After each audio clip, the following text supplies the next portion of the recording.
ನಮಸ್ತೆ ಎಲ್ಲರಿಗೂ. ಇವತ್ತಿನ ಆ, ಒಂದು ಅಪ್ಡೇಟ್ಸ್ ಅಂತ ಹೇಳಿದ್ರೆ ನಿಮ್ಮ ಆಧಾರ್ ಕಾರ್ಡಿನ ಬಗ್ಗೆ. ಅಂದ್ರೆ ಆಧಾರ್ ಕಾರ್ಡ್ ಅಪ್ಡೇಟ್ಸ್ ಮಾಡಿಸಿ, ಇಲ್ಲಾಂದ್ರೆ ಗೃಹಲಕ್ಷ್ಮಿ 2000 ರುಪೀಸ್ ಏನು ನಿಮ್ಗೆ ಬರ್ತಾ ಇದೆ, ಅದು ಮತ್ತೆ ಬರುವುದಿಲ್ಲ. ಅದು ಸರ್ಕಾರದ ಒಂದು ಆದೇಶವಾಗಿದೆ. ಅದ್ರ ಬಗ್ಗೆ ನಾನು ಡೀಟೇಲ್ ಆಗಿ ಈ ವಿಡಿಯೋದಲ್ಲಿ ಹೇಳ್ತಾ ಇದ್ದೇನೆ. ಯಾರೆಲ್ಲ ನನ್ನ ವಿಡಿಯೋ ಫಸ್ಟ್ ಟೈಮ್ ನೋಡ್ತಾ ಇದ್ದೀರಾ, ದಯವಿಟ್ಟು ಸಬ್ಸ್ಕ್ರೈಬ್ ಮಾಡಿ ಮತ್ತು ಅದೇ ರೀತಿ ಲೈಕ್ ಕೊಟ್ಟು ಒಂದು ಸಪೋರ್ಟ್ ಮಾಡಿ. ಮೊದಲು ಆಧಾರ್ ಕಾರ್ಡ್ ಬಗ್ಗೆ ಹೇಳ್ಬೇಕು ಅಂತ ಹೇಳಿದ್ರೆ, ಇದೇ ಜೂನ್ 14ನೇ ತಾರೀಕು 2025 ಏನ್ ಇಸವಿ ಇದೆ ಅಲ್ವಾ, ಅದರ ಒಳಗಡೆ ಆಧಾರ್ ಕಾರ್ಡ್ ಅನ್ನ ಅಪ್ಡೇಟ್ ಮಾಡಿಸ್ಬೇಕು ಅಂತ ಹೇಳಿ ಸರ್ಕಾರದಿಂದ ಆದೇಶ ಬಂದಿದೆ. ಅದಂತ ಹೇಳಿದ್ರೆ ಅದು ಡಿಸೆಂಬರ್ 14ಕ್ಕೆ ಎಂಡ್ ಆಗಿತ್ತು. ಈಗ ಎಕ್ಸ್ಟೆಂಡ್ ಮಾಡಿ ಜೂನ್ 14ರವರೆಗೆ ಯಾವುದೇ ದಂಡ ಇಲ್ಲದೆ ಆಧಾರ್ ಕಾರ್ಡ್ ಅನ್ನ ಅಪ್ಡೇಟ್ ಮಾಡಿಸ್ಬೇಕು ಅಂತ ಹೇಳಿ ಗವರ್ಮೆಂಟ್ ಇಂದಲೇ ಬಂದಿರುವಂತಹ ಒಂದು ಆದೇಶ. ಅದು ಹೇಗೆ ಅಂದ್ರೆ, 10 ವರ್ಷದವರೆಗೆ ಯಾರೆಲ್ಲ ಆಧಾರ್ ಕಾರ್ಡ್ ಅಲ್ಲಿ ಯಾವುದೇ ತಿದ್ದುಪಡಿ ಅಂದ್ರೆ ಏನು ಕೂಡ ಚೇಂಜಸ್ ಮಾಡ್ಕೊಂಡಿಲ್ಲ ಅಂತವರು ಅಪ್ಡೇಟ್ ಮಾಡಿಸ್ಬೇಕು.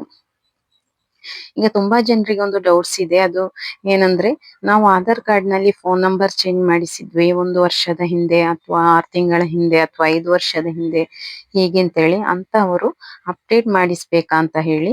ಅಂತವರು ಖಂಡಿತವಾಗಿಯೂ ಅಪ್ಡೇಟ್ ಮಾಡಿಸುವ ಅವಶ್ಯಕತೆ ಇಲ್ಲ, ಓಕೆನಾ.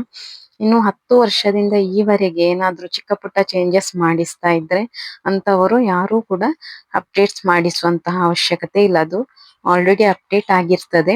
ಒಂದು ಉದಾಹರಣೆಗೆ ನಿಮ್ಗೆ ಒಂದು ಅರ್ಥ ಆಗ್ಲಿಕ್ಕೆ ಹೇಳ್ಬೇಕು ಅಂತ ಹೇಳಿದ್ರೆ, ಒಂದು ಹೆಣ್ಮಗಳು ಮದುವೆ ಆದ್ಮೇಲೆ ತವರು ಮನೆ ಅಡ್ರೆಸ್ ನಿಂದ ಅವಳ ಗಂಡನ ಮನೆ ಅಡ್ರೆಸ್ ಹಾಕಿ ಚೇಂಜಸ್ ಮಾಡಿರ್ತಾರೆ.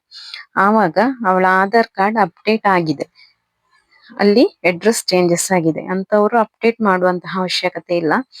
ಇನ್ನು ಗಂಡನ ಮನೆಗೆ ಹೋಗಿ 10 ವರ್ಷ ಆಗಿದೆ ಈ ರೀತಿ ತಿದ್ದುಪಡಿ ಮಾಡಿ, ಆಗ ಅಪ್ಡೇಟ್ ಮಾಡಿಸ್ಲೇಬೇಕು. 10 ವರ್ಷದ ಒಳಗಡೆ ಚೇಂಜಸ್ ಮಾಡಿದ್ರೆ ಮಾತ್ರ ಅಪ್ಡೇಟ್ ಮಾಡಿಸುವಂತಹ ಅವಶ್ಯಕತೆ ಇಲ್ಲ. ಅದು ಈವನ್ ಫೋನ್ ನಂಬರ್ ಆಗಿರ್ಲಿ ಅಥವಾ ಅಡ್ರೆಸ್ ಆಗಿರ್ಲಿ, ಏನೇ ಚಿಕ್ಕ ಪುಟ್ಟ ತಿದ್ದುಪಡಿ ಮಾಡಿಸಿದ್ರು ಕೂಡ ಅಂತವರು ಅಪ್ಡೇಟ್ ಮಾಡುವಂತಹ ಅವಶ್ಯಕತೆ ಇಲ್ಲ. ನಾವು 10 ವರ್ಷದಿಂದ ಯಾವುದೇ ತಿದ್ದುಪಡಿ ಇಲ್ಲದೆ ಹಾಗೇನೆ ನಾವು ಆಧಾರ್ ಕಾರ್ಡ್ ಇಟ್ಕೊಂಡಿದ್ವಿ. ಅದ್ರಲ್ಲಿ ಫೋನ್ ನಂಬರ್ ಮಾಡುವಂತ ಅವಶ್ಯಕತೆ ಬರಲಿಲ್ಲ, ಅಡ್ರೆಸ್ ಚೇಂಜಸ್ ಮಾಡುವಂತಹ ಅವಶ್ಯಕತೆ ಬರಲಿಲ್ಲ. ಆ ಅಂತವರು ಅಪ್ಡೇಟ್ ಮಾಡಿಸ್ಬೇಕು. ಅದು ಕೂಡ ಜೂನ್ 14ರ ಒಳಗೆ ಅಪ್ಡೇಟ್ ಮಾಡಿಸಿ ಆಗ್ಬೇಕು. ಆ ನಂತರ ನೀವು 1000 ರುಪೀಸ್ ಪೇಮೆಂಟ್ ಮಾಡಿ ಅಪ್ಡೇಟ್ ಮಾಡಿಸ್ಬೇಕಾಗ್ತದೆ. ಅದಕ್ಕಿಂತ ಜೂನ್ 14ರ ಒಳಗೆ ನೀವು ಅಪ್ಡೇಟ್ ಮಾಡಿಸಿ. ಇನ್ನೊಂದು ಕ್ವಶನ್ ಅಂದ್ರೆ, ನಾವು ಆಧಾರ್ ಕಾರ್ಡ್ ಅಪ್ಡೇಟ್ ಮಾಡಿಸ್ಬೇಕು ಅಂತ ಅಂದ್ರೆ ಎಲ್ಲಿ ಮಾಡಿಸುದು ಅಂತ ಹೇಳಿ. ಅದು ನೀವು ನಿಮ್ಮ ಹತ್ರದ ಆಧಾರ್ ಸೇವಾ ಕೇಂದ್ರ ಉಂಟಲ್ಲ, ಅಲ್ಲಿಗೆ ಹೋಗಿ ಮಾಡಿಸ್ಬೇಕು. ಅದು ನೀವು ಯಾವುದೇ ಸೈಬರ್ ಅಲ್ಲಿ ಮಾಡಿಸಿದ್ರು ಆಗುದಿಲ್ಲ. ಆಧಾರ್ ಸೇವಾ ಕೇಂದ್ರ ಏನುಂಟು ಅದೇ ಸೆಂಟರ್ಗೆ ಹೋಗಿ ನೀವು ಅಲ್ಲೇ ಅಪ್ಡೇಟ್ ಮಾಡಿಸ್ಬೇಕು. ಇನ್ನು ಅದು ಚಾರ್ಜಸ್ ಎಷ್ಟು ಆಗುತ್ತೆ ಅಂತ ಹೇಳಿದ್ರೆ, ಒಂದು ಅಲ್ಲಿ ಅವರು ಏನೋ 100 ರುಪೀಸ್ ಆರ್ 60 ರುಪೀಸ್ ಅಷ್ಟೇ ತಗೊಳ್ಳುವಂತದ್ದು. ಅಲ್ಲಿ ಯಾವುದೇ ಡಾಕ್ಯುಮೆಂಟ್ ಅದ್ದು ನಿಮಗೆ ಅವಶ್ಯಕತೆ ಬರೋದಿಲ್ಲ. ಅಲ್ಲಿ ನಿಮ್ಮ ತಂಬು ತಗೊಳ್ತಾರೆ, ಅಂದ್ರೆ ಬಯೋಮೆಟ್ರಿಕ್ ಮಾತ್ರ. ಅಲ್ಲಿ ಅಂದ್ರೆ ಮೊದಲು ನೀವು ಒಂದು ತಂಬು ಕೊಟ್ಟಿರ್ತೀರಾ, ಒಂದು 10 ವರ್ಷ ನಂತರ ಅದು ನೀವು ಏನಾದ್ರೂ ಕೆಲಸ ಅದು ಇದು ಮಾಡಿ ಅದು ತಂಬು ಚೇಂಜಸ್ ಆಗಿರ್ತದೆ, ಅದಕ್ಕೋಸ್ಕರ ಒಂದು ಅಪ್ಡೇಟ್ ಮಾಡುವಂತದ್ದು. ಇನ್ನು ಫೋನ್ ನಂಬರ್ ಚೇಂಜ್ ಮಾಡ್ಲಿಕ್ಕಿದ್ರೆ ಅವಾಗ ಅವ್ರು ಕೇಳ್ತಾರೆ, ಫೋನ್ ನಂಬರ್ ಚೇಂಜ್ ಮಾಡ್ಬೇಕಾ ಅಥವಾ ಅಡ್ರೆಸ್ ಚೇಂಜ್ ಮಾಡ್ಲಿಕ್ಕಿದ್ಯಾ ಅಂತ ಕೇಳ್ತಾರೆ. ಒಂದು ವೇಳೆ ನಿಮ್ಗೆ ಚೇಂಜಸ್ ಮಾಡ್ಲಿಕ್ಕಿದ್ರೆ ಆವಾಗ್ಲೇ ಚೇಂಜಸ್ ಮಾಡಿಸ್ಬೋದು. ಜೂನ್ 14ನೇ ತಾರೀಕಿನ ಒಳಗೆ ನೀವು ಅಪ್ಡೇಟ್ ಮಾಡಿಸಿದ್ರೆ ಫ್ರೀ ಆಗಿರ್ತದೆ. ಅದು 100 ರುಪೀಸ್ ಏನ್ ತಗೊಳ್ತಾರೆ, ಅದು ಚಾರ್ಜಸ್ ಆಗುತ್ತೆ. ಬಟ್ ಯಾವುದೇ ರೀತಿಯ ಅಪ್ಡೇಟ್ಸ್ ನಿಮಗೆ ಬೇರೆ ಯಾವುದೇ ಚಾರ್ಜಸ್ ಆಗುದಿಲ್ಲ. ಅದೇ ಜೂನ್ 14ರ ನಂತರ ಮಾಡಿಸಿದ್ರೆ ನೀವು, ಅದೇ ಆಧಾರ್ ಕಾರ್ಡ್ ಸೇವಾ ಕೇಂದ್ರದವರು 1000 ರುಪೀಸ್ ನಿಮಗೆ ಫೈನ್ ತಗೊಳ್ತಾರೆ ಅಪ್ಡೇಟ್ ಮಾಡ್ಲಿಕ್ಕೆ.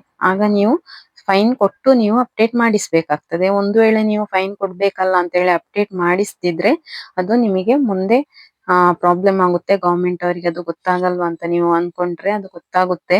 ಆಗ ಒಂದು ವೇಳೆ ನೀವು ಅಪ್ಡೇಟ್ ಮಾಡಿಸ್ತಿದ್ರೆ ಮುಂದೆ ಬರುವಂತಹ ಗವರ್ಮೆಂಟ್ ಸ್ಕೀಮ್ ಯಾವ್ದಿದೆ, ಆಗ ನೀವು ಆಧಾರ್ ಕಾರ್ಡ್ ಕೊಡುವಾಗ ನಿಮ್ಮ Aadhaar card invalid or expired ಹೀಗೇನಾದ್ರೂ ಬರುತ್ತೆ. ಆವಾಗ ನೀವು ಪುನಃ ನಿಮಗೆ ಆಪ್ಷನ್ ಇದ್ರೆ ಮಾತ್ರ ನಿಮಗೆ ಅಪ್ಡೇಟ್ ಮಾಡ್ಲಿಕ್ಕೆ ಆಗ್ತದೆ. ಅದು ಕೂಡ ಅವಾಗ ಆ ಟೈಮಲ್ಲಿ ನೀವು ಎಷ್ಟು ದಂಡ ಫೈನ್ ಕಟ್ಟಿ ಮಾಡಿಸ್ಬೇಕು ಅದೇ ಅಮೌಂಟ್ ಅನ್ನು ಕೊಟ್ಟು ಮಾಡಿಸ್ಬೇಕಾಗುತ್ತೆ.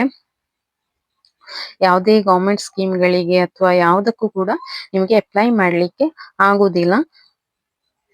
ಅದಕ್ಕಾಗಿ ನೀವು ಜೂನ್ 14ರ ಒಳಗೆ ನಿಮ್ಮ ಹತ್ರದ ಸೇವಾ ಕೇಂದ್ರ ಏನಿದೆ ಅದರದ್ದು ಅಲ್ಲಿ ಹೋಗಿ ನೀವು ಚೇಂಜಸ್ ಮಾಡಿಸ್ಕೊಳ್ಳಿ. ಯಾವುದೇ ಸೈಬರ್ ಅವರು ಇನ್ನು ನಾವೊಂದು 500 ರುಪೀಸ್ ಕೊಟ್ರೆ ಮಾಡಿಸ್ತೇವೆ ಅಂತ ಹೇಳಿದ್ರೆ ಅಲ್ಲಿ ಆಗುದಿಲ್ಲ. ನೀವು ಸೇವಾ ಕೇಂದ್ರಕ್ಕೆ ಹೋಗಿ ಮಾಡಿಸ್ಬೇಕು.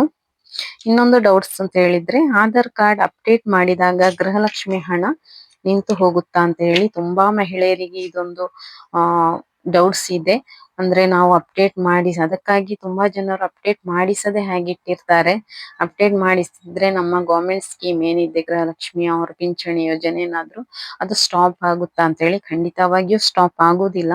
ಗೃಹಲಕ್ಷ್ಮಿ ಯೋಜನೆಗೆ ಯಾವುದೇ ತೊಂದರೆ ಆಗಲ್ಲ. ಇದು ಸರ್ಕಾರದಿಂದಲೇ ಬಂದಂತಹ ಆದೇಶ. ನೀವು ಅಪ್ಡೇಟ್ ಮಾಡಿಸದೆ ಹಾಗೆ ಇಟ್ಟಿದ್ರೆ ಗೃಹಲಕ್ಷ್ಮಿ ಅವ್ರ ಪಿಂಚಣಿ ಯೋಜನೆ ಇದೆಲ್ಲ ಮುಂದಕ್ಕೆ ನಿಮ್ಗೆ ಪ್ರಾಬ್ಲಮ್ ಆಗುವಂತಹ ಚಾನ್ಸಸ್ ಇದೆ. ಅದಕ್ಕೋಸ್ಕರ ನೀವು ಇವಾಗ್ಲೇ ಅಪ್ಡೇಟ್ ಮಾಡಿಸಿ. ಇವತ್ತಿನ ವಿಡಿಯೋದಲ್ಲಿ ಇಷ್ಟೇ ಇನ್ಫಾರ್ಮೇಶನ್ ಇರುವಂತದ್ದು. ಸೊ ಎಲ್ರೂ ಕೂಡ ಒಂದು ಲೈಕ್ ಕೊಡುವ ಮೂಲಕ ಸಪೋರ್ಟ್ ಮಾಡಿ. Thank you for watching. Thank you all.